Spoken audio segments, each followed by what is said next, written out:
আটা চৰকাৰৰ কোটিটকীয়া ঘাটা নমস্কাৰ মই ইমদাদ আপোনালোকে চাই আছে 24 লাইভৰ এক গুৰুত্বপূৰ্ণ বাতৰিৰ প্ৰতিবেদন আৰু ইতিমধ্যে আপোনালোকে বিজিত দেখি সকলো জানিব পাৰিছে হলেও আজি বিশেষ এটা প্ৰতিবেদন লৈ আহিছো পিডিএছ আটা স্কেমৰ আৰু is PDS atta scheme is in between Messrs Kailash grinding and oil mills and official understanding আৰু ইয়াৰ বিষয়ে আজি কথা পাতিম আসলে এই লাইনটো যেন দেখিলে ইয়াৰ বিষয়ে আজি কথা পাতিম আৰু এয়া কৰিমগঞ্জ অৰ্থাৎ শ্ৰীভূমিৰ কথা পাতিবলৈ লৈছো আৰু শ্ৰীভূমিত কেনে ধৰণে বৃহৎ কেলেংকাৰী হৈ আছে আটাৰ নামত সেই বিষয়ে আপোনাক পুনৰবাৰ প্ৰতিবেদন আকাৰে প্ৰমাণ সহকাৰে তথ্য সহকাৰে জনাম আৰু এই মুহূৰ্তত চৰকাৰী বিষয়া বা চৰকাৰী দায়িত্বত চৰকাৰৰ দায়িত্বত থকা কিছু মন্ত্ৰীয়ে হওক বিধায়কে হওক তেওঁলোকে যদি বাতৰিটো দেখিছে বা ৰাইজে যদি এই মুহূৰ্তত চাই আছে তেনেহলে আপোনালোকৰ স্থানীয় বিধায়ক তথা মন্ত্ৰী মহোদয়ক প্ৰেৰণ কৰাৰ ব্যৱস্থা কৰক আৰু প্ৰেৰণ কৰিলেই এইসকল যিসকলে দুৰ্নীতি চলাই আছে তেওঁলোকে জালত পৰিব আৰু আপোনালোকে হকাহ পাব আপোনালোকে প্ৰাপ্যখিনি ঘূৰাই পাব আচলতে আমি প্ৰতিদিনে প্ৰতিবেদন আকাৰে আপোনালোকক সকলো কথা কৈ থকা হৈছে আজি বিশেষভাৱে এটা মিলৰ কথা কম তাৰ আগতেই আমি পুনৰবাৰ আপোনালোকক জ্ঞাতাৰ্থে জনাই থওঁ ৰাষ্ট্ৰীয় খাদ্য সুৰক্ষা আইনৰ অধীনত যি ধৰণে পিডিএছ আটা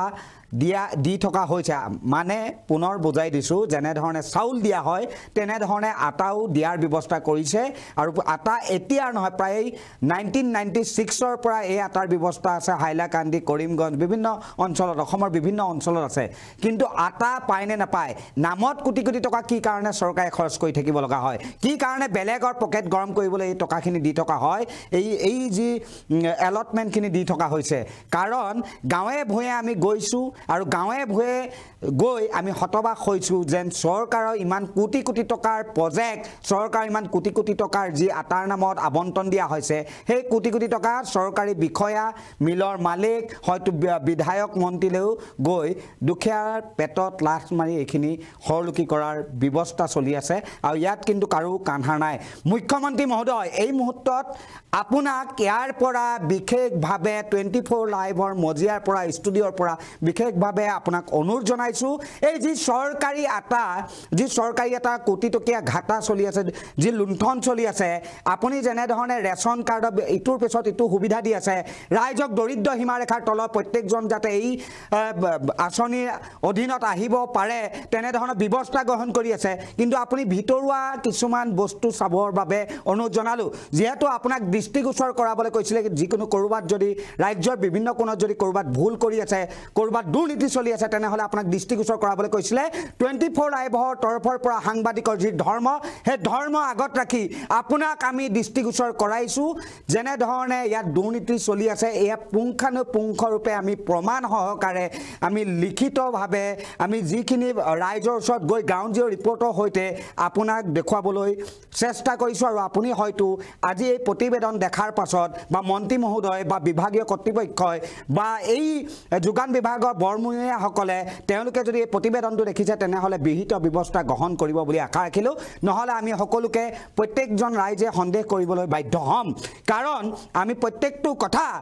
প্ৰত্যেকটো কথা পুংখানুপুংখ ৰূপে প্ৰত্যেকটো কথা আমি চালি জাৰি চাই কাগজে পত্ৰৰে গাঁৱে ভূঞে গৈ কৈ আছো আমাৰ নিজে মনে সজ্জা কথা কৈ থকা নাই আমি পিচিআৰ টিমক অনুৰোধ জনাম যেহেতু আমি সকলো ঠাই ঘূৰিছিলোঁ আৰু সকলো ঠাই ঘূৰি আমি বিভিন্ন ধৰণৰ ৰেচন কাৰ্ডত ফটো মাৰিছিলোঁ আৰু ফটো মৰাই নহয় ভিডিঅ' কৰি আনিছিলোঁ বিভিন্নজনৰ ৰাইজৰ লগত কথা পাতিছিলোঁ তাৰপিছত বিভিন্ন পাৰ্ট বাই পাৰ্ট আপোনালোকক বুজাবলৈ চেষ্টা কৰিম প্ৰথম পাৰ্টটো পিচিআৰ টিমক অনুৰোধ জনাইছোঁ যাতে ৰেচন কাৰ্ডৰ ভিজুৱেল দিয়ে এয়া দেখি আছে কৰিমগঞ্জ অঞ্চলৰ ৰেচন কাৰ্ড আৰু ইয়াত ক'তোৱে লিখা নাই আটাৰ কথা ইয়াত ক'ৰবাত লিখা আছে নেকি আপোনালোকে নিজে চকী স্পষ্ট আকাৰে লিখা আছে ইয়াত কেৱল চাউল দিয়া হৈছে এইখিনি ৰেচন কাৰ্ড আমাৰ হাজাৰ ৰেচন কাৰ্ড আমি সংগ্ৰহ কৰিছিলোঁ ইতিমধ্যে আমাৰ এটা টীম অনুসন্ধান অব্যাহত ৰাখিছে এই বৰাকৰ যি কেইখন আছে বৰাকৰ অঞ্চলত বিভিন্ন ধৰণে সাংবাদিকসকল ব্যস্ত হৈ আছে এইটো কথালৈ বা এই প্ৰতিবেদনৰ আৰত তেওঁলোকে কি দুৰ্নীতি কৰিছে এই প্ৰতিবেদনৰ তথ্য যোগান ধৰিবৰ বাবে আমাৰ সাংবাদিকসকলে দিন ৰাত একাকাৰ কৰি কেৱল মাত্ৰ দুখীয়াৰ স্বাৰ্থ ৰাইজৰ স্বাৰ্থত যাতে এই ৰাষ্ট্ৰীয় খাদ্য সুৰক্ষা আইনৰ অধীনত যি ৰেচন কাৰ্ড দিছে ৰেচন কাৰ্ড যাতে সুচাৰুৰূপে পৰিচালনা হয় তাৰ বাবেই আমি অহৰহ চেষ্টা চলাই আছোঁ আপোনালোকে সকলোৱে দেখি আছে এই ৰেচন কাৰ্ড যেন দি থকা হৈছে ভিজুৱেলত দেখিছে এই ৰেচন কাৰ্ডত বিভিন্ন সামগ্ৰী আছে যদিও চাউল আৰু আটা পাব লাগে কিন্তু চাউল পায় আৰু চাউলৰ বিষয়ে আমি পিছত ক'ম চাউল প্ৰায় অঞ্চলতে 5 কেজি ঠাইত 4.5 কিলো দিয়ে সেই কথা আমি পিছত ক'ম কিন্তু যেহেতু এই বৰ্তমান আমি আটাৰ বিষয়ে যিটো ডাঙৰ স্কেম ডাঙৰ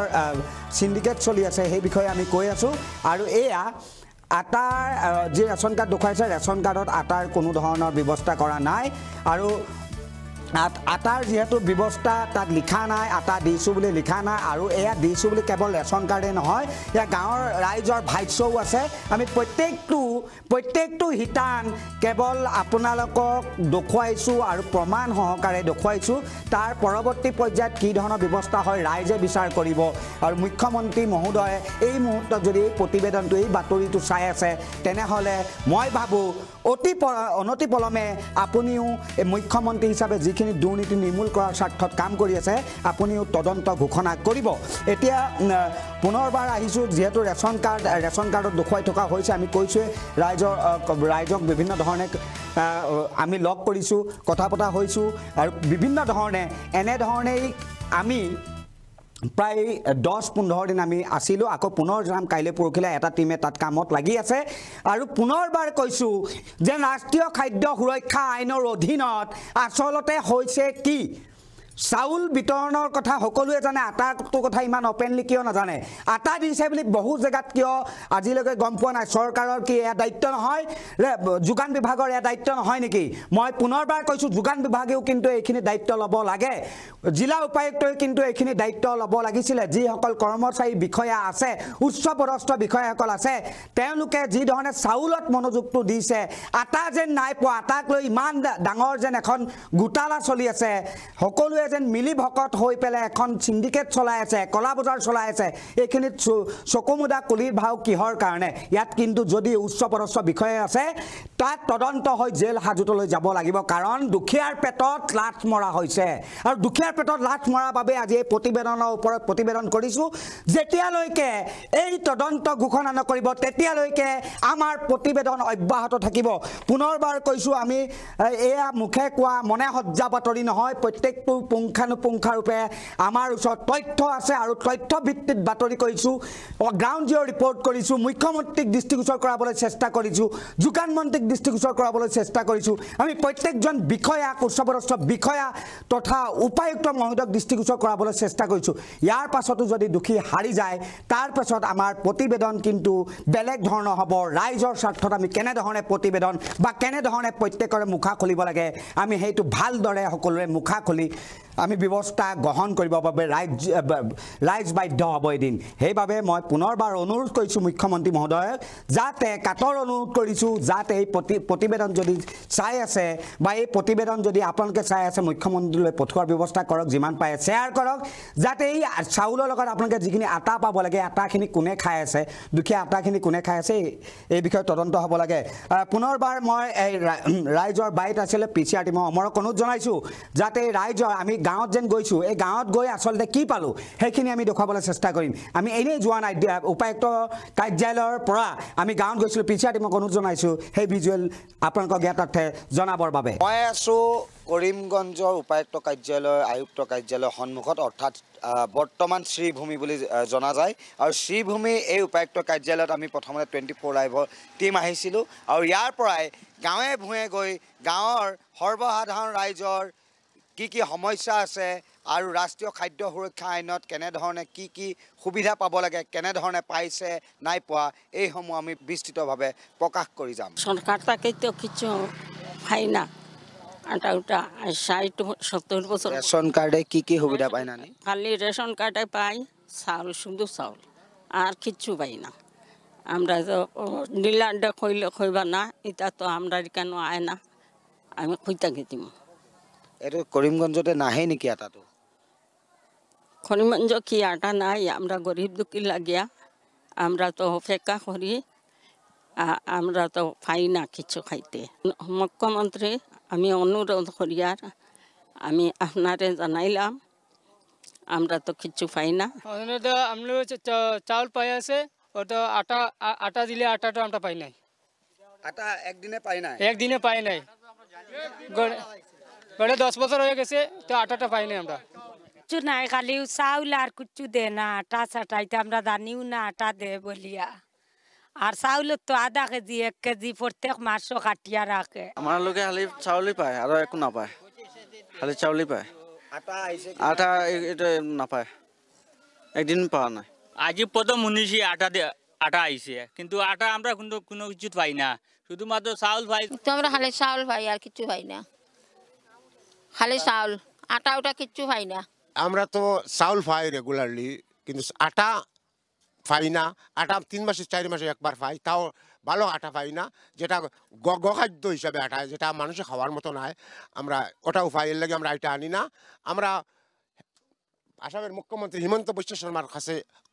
অনুরোধ করি আর যে আমরা গরিব মানুষ, এলাকার গরিব মানুষ, আমরা যাতে লাস্ট পর্যন্ত সুরক্ষা, যেটা খাদ্য সুরক্ষা যেটা আছে, ওটা পূর্ণাঙ্গভাবে দেওয়ার লাগিয়া, ভালো আটা দেওয়ার লাগিয়া আমরা অনুরোধ জানাই। আর আটা পাই কেনে আটা খাইলে কিতা হয়েছে, আমরা এটা আটা খাইতে পারি না, এটা আটা এখানে চিত্তা, এটা মুরকেও খাই না এটা আটা। আমরা আটা পাই না, আটা সরকার তাকে তো কিছু পাই না। আটা ওটা 60-70 বছর। রেশন কার্ডে কি কি সুবিধা পাই না? খালি রেশন কার্ডে পাই চাউল, শুধু চাউল, আর কিচ্ছু পাই না। আমরা তো ডিলারটা খইবা না, এটা তো আমরা কেন আয় না, আমি খুঁজতে গেছিম। এইটো কৰিমগঞ্জতে নাহে নেকি আটাটো? করিমগঞ্জ কি আটা নাই, আমরা গরিব দুঃখী লাগিয়া আমরা তো অপেক্ষা করি, আমরা তো পাই না কিছু খাইতে। খালি তো চাউল দে আর তো কিছু দে না, না আটা। এই বাইট সমূহ শুনিলে, তেওঁলোকৰ মন্তব্য শুনিলে। এতিয়া ইয়াত আচলতে কোনে কোনে লুণ্ঠন চলাই আছে, আমি বিভিন্ন মিলৰ কথা কৈছোঁ। আজি এটা বিশেষ মিলৰ কথা ক'ম, আৰু এই বিশেষ মিলটো হ'ল মডাৰ্ণ চাকি মিল, অৰ্থাৎ Messrs Kailash grinding and oil মিলছৰ কথা ক'ম। আৰু তেওঁলোকে কেনেধৰণে এলটমেণ্ট পাই আছে আৰু কেনেধৰণে লুণ্ঠন চলাই আছে, কাৰ লগত মিলি কৰি আছে, এই সকলোবিলাক তথ্য সহকাৰে আপোনালোকক বুজাবলৈ চেষ্টা কৰিম। আৰু এয়া যিহেতু DC কোটাৰ বিশেষ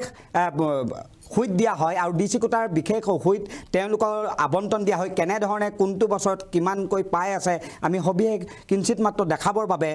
চেষ্টা কৰিছোঁ। আমি পিচিআৰ টিমক অনুৰোধ জনাম এলটমেণ্ট কপিসমূহ দেখাবৰ বাবে। এয়া অক্টোবৰ 2019 চনৰ, আৰু Messrs Kailash grinding and oil mills অৰ্থাৎ মডাৰ্ণ চাকি মিল কৰিমগঞ্জৰ 78 মেট্ৰিক টন তেওঁলোকক দিয়া হৈছিলে। 78 মেট্ৰিক টন। আৰু তাৰ পাছতেই আপোনাৰ 2020 চনতো আমি এটা মাহ দেখুৱাইছোঁ, প্ৰত্যেকটো মাহৰে তেনেকৈ থাকে। 2020 চনতো তেনেধৰণে কৰিমগঞ্জত থকা কৈলাশ গ্ৰিনিং এণ্ড অইল মিলছৰ অধীনত তেওঁলোকক এলটমেণ্ট দিয়া হৈছিলে, হুইটৰ এলটমেণ্ট দিয়া হৈছিলে প্ৰায় বহু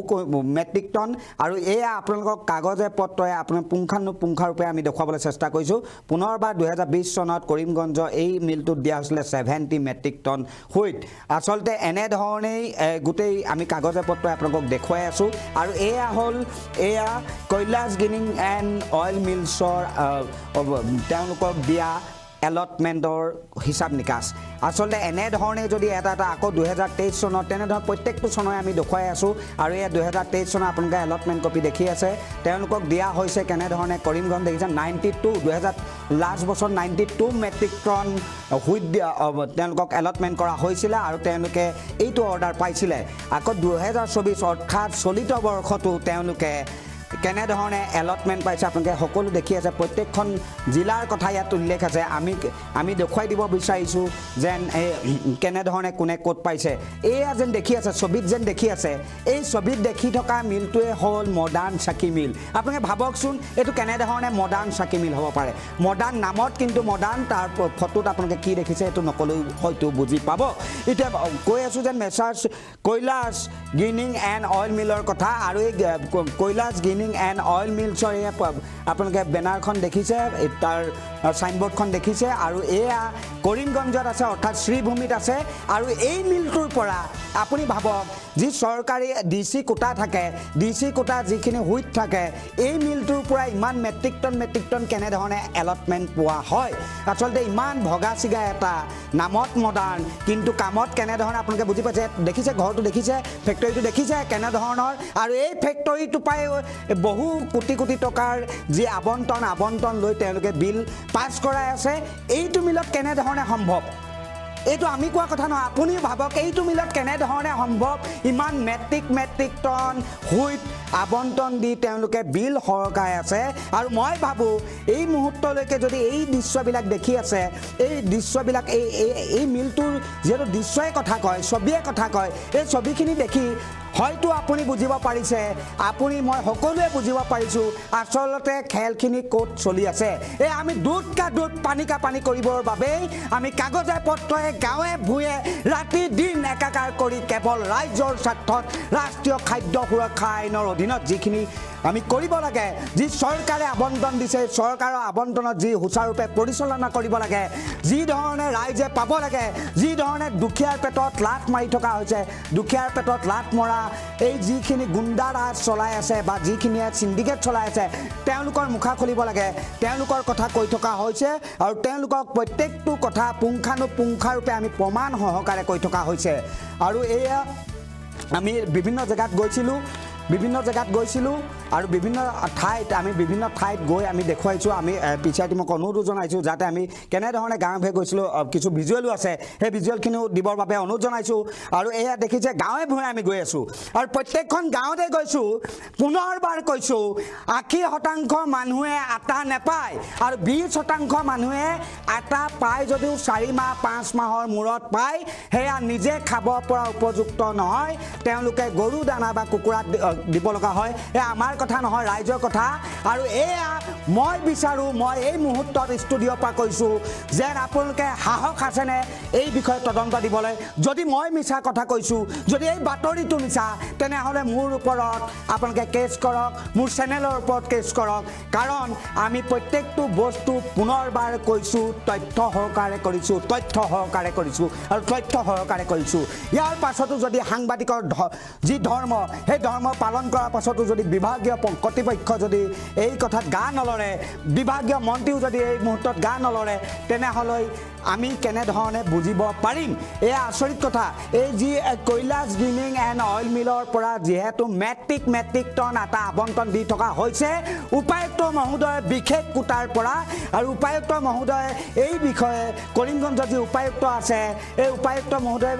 এই বিষয়ে জানে নে নাজানে আচলতে তেওঁ নিজে খবৰ ল'ব লাগিছিলে নিজে তেওঁ যাব লাগে কেনে ধৰণে এইখিনি হৈ আছে ইমান ভগা চিগা এটা নামত মডাৰ্ণ মিল কামত কিন্তু কেনে ধৰণে হয় তেওঁ নিজে চোৱা চিতা কৰিব লাগে আচলতে এই মেছাৰ্ছ গ্ৰিনিং এণ্ড অইল মিলৰ স্বত্বাধিকাৰীয়ে সকলোকে মেনেজ কৰি আছে নেকি যদিহে মেনেজ কৰা নাই তেনেহ'লে তদন্ত ঘোষণা কৰিব লাগিব কাৰণ কৈছোঁ যদি আমাৰ এই বাতৰিটো মিছা হয় তেনেহ'লে আমাৰ ওপৰত তদন্ত ঘোষণা কৰক আমি প্ৰত্যেকটো ঠাইত গৈছোঁ গ্ৰাউণ্ড জিৰ' কৰিছোঁ আৰু ৰেচন বিভাগৰ প্ৰত্যেকজন বিষয়ববীয়াক আমি অনুৰোধ জনাইছোঁ এই মুহূৰ্তত যদিহে আপোনালোকে এই বাতৰিটো চাই লাজ পাইছে যদিহে এই বাতৰিটো চাই আপোনালোকক গাত ধৰিছে তেনেহ'লে আপোনালোকে তদন্ত ঘোষণা কৰক আৰু উক্ত বৰাক উপত্যকাত থকা যিখন জিলা আছে বিশেষকৈ এই কৰিমগঞ্জ ডিষ্ট্ৰিক্টৰ কথা আজি কৈ থকা হৈছে তাৰ যিকেইজন বিষয়া তাৰ যিকেইজন ইনস্পেক্টৰে ভিজিট দিব লাগে তাৰ সুপাৰিনটেণ্ডেণ্টৰ পৰা আদি কৰি সকলো ধৰণৰ বিষয়ববীয়াক তলব কৰিব লাগে এই কথা বিষয়ে আলোচনা কৰি তদন্ত ঘোষণা কৰিব লাগে আৰু বিভাগীয় মন্ত্ৰীক মই এই মুহূৰ্তত পুনৰবাৰ অনুৰোধ জনাইছোঁ এক তদন্ত কমিটি গঠন কৰি ইয়াৰ বিষয়ে কোন দুখী আছে কোনে চৰকাৰ ইমান বছৰৰ পৰা 1996ৰ পৰা আজি পৰ্যন্ত কাক মেনেজ কৰি কোন অফিচাৰক মেনেজ কৰি কেনে ধৰণে মাষ্টাৰ মাইণ্ড লগাই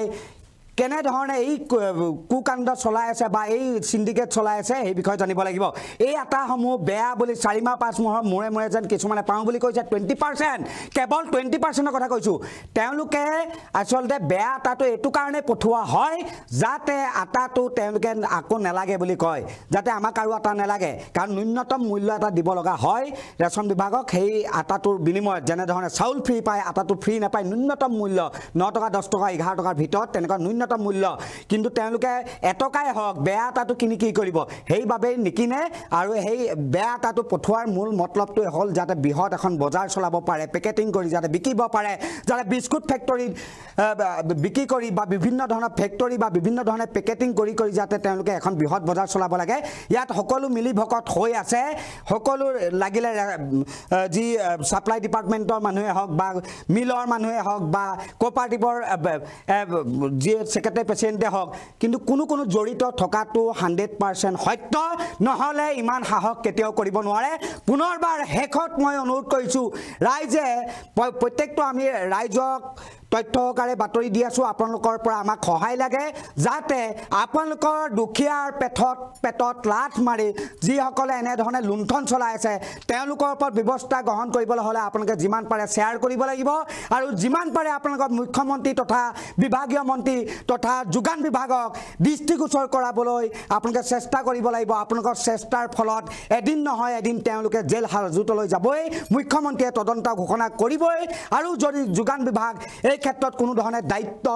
বা এই ক্ষেত্ৰত কোনো ধৰণৰ দায়ী নহয় তেনেহলে স্পষ্টীকৰণ দি তেওঁলোকে তদন্ত ঘোষণা কৰিব পুনৰবাৰ কৈছো আমি যদি মিছা কথা কৈছো আমি যদি মনে হজ্জা বাতৰি কৰিছো তেনেহলে আমাৰ ওপৰতো কেছ কৰক এয়া সকলোৰে বাবে অনুৰোধ থাকিল যাতে যিমান পাৰে সকলোৱে শ্বেয়াৰ কৰক ৰাইজৰ সজাগতাৰ বাবে কাৰণ চাউল যেনেকৈ পাই আছে আটাও আপুনি তেনেকৈ ধৰণে পাব লাগিব এই কৈলাশ